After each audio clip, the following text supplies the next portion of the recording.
turabaramukije mwese twongera tubakaze kandi kuri chaîne yacu ya Ecobrus Company kuri micro muri kumwe na Martin. Uno munsi turabire hamwe ibyiza cy'ini by'igitunguru ku magara yacu. Igitunguru ni igitega kiri mu funguro ngirakamaro, ni fungurwa ikongereka n'umuti. Icyambere, igitunguru kirakingira mu gukora ry'umutima, système cardiovasculaire. Mu gihe turafungura neza igitunguru si byiza mu gukora ry'umutima. Mu byigwa byakozwe n'abashakashatsi basanze ko umuntu afungura amagarama ari hagati y'abiri n'atanu buri munsi aba afise ibinure bike mu mubiri, bikongera bigatuma amaraso atavura. Ikigira kabiri, igitunguru kiragira neza urukoba. Mu gihe ufungura buri munsi udutumba tubiri tw'igitunguru biratuma umubiri umera neza, urukoba rugasa neza. Kiradufasha kandi mu gukingira urukoba no mu kurugira neza. Kiraheza kandi ubuherehere mu maso. Bigusaba ko uza urafungura agatumba ka tungurusumu hanyuma ukaca urenza igikombe cy'amazi buri munsi. Ikigira gatatu, igitunguru kirakingira indwara ya kanseri. Ibyigwa byinshi byakozwe n'ibigo by'ubushakashatsi byerekanye yuko gufungura igitunguru bifite icyo bifasha ku magara yacu, kuko iragabanya uburyo bwo kwandura kanseri zimwe nka kanseri yo mu mushishito estoma, kanseri yo mu muhogo gorge, kanseri yo mu rwagasha oesophage, kanseri yo mu gitereko ovaire, kanseri ya colon mu rura rukuru. Kirongera kandi inkomezi mu mubiri, kigakomeza abasada bo mu mubiri. Ikigira kane, igitunguru kiradufasha mu ikura ry'umushatsi. Igitunguru kirashobora kudufasha ku mishatsi yacu ntizosubire gucikagurika, kuko gifise arisine iri ku rwego hejuru. Kirimo kandi n'ikintu cya soufre imeze nk'iri mu bitunguru bitukura, rifasha kugira ngo imishatsi nticike.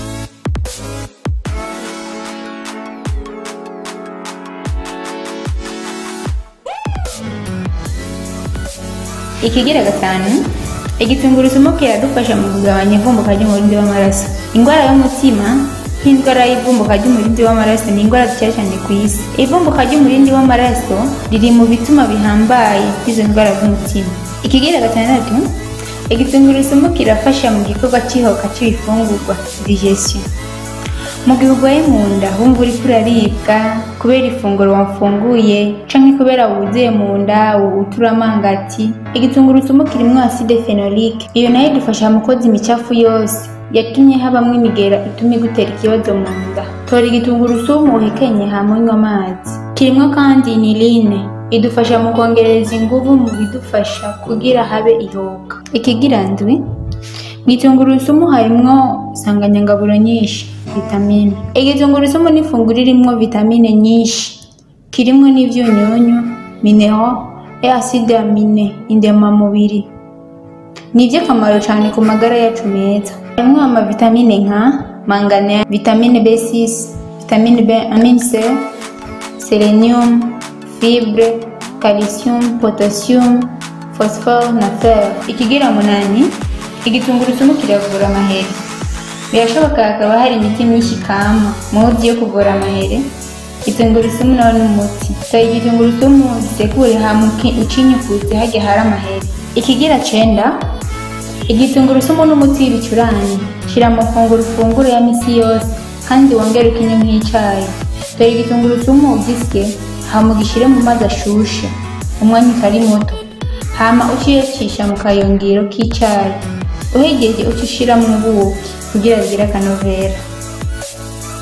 Ikigira 10, mu byiza by'igitunguru ni cyiza cyane mu gitigo, kuko kirakuramo ubumara bwo mu bwoko bwa toxine buba buri mu mubiri. Kirakuramo kandi udukoko two mu bwoko bwa parasite buba bwacumbitse mu mubiri. Kirafasha kandi gukuraho ibisigarira by'imiti bitakenewe tuba twanyoye. Igitunguru kirimo vitamine A, vitamine B na vitamine C. Utumara tw'igitunguru ntitwo tuvuga ngo tuduheze kuko ni bwinshi cyane, ariko nubwo biri uko n'igitunguru kidufitiye akamaro kanini, si igihe cyacu cyose umuntu ategereza gufungura igitunguru. Hariho ibihe umuntu adashobora gufungura igitunguru. Nicyo tugomba turabire hamwe nabyo. Igihe cya mbere turimo bituma umuntu adafungura igitunguru ni mu gihe uriko urafata imiti ituma amaraso avura.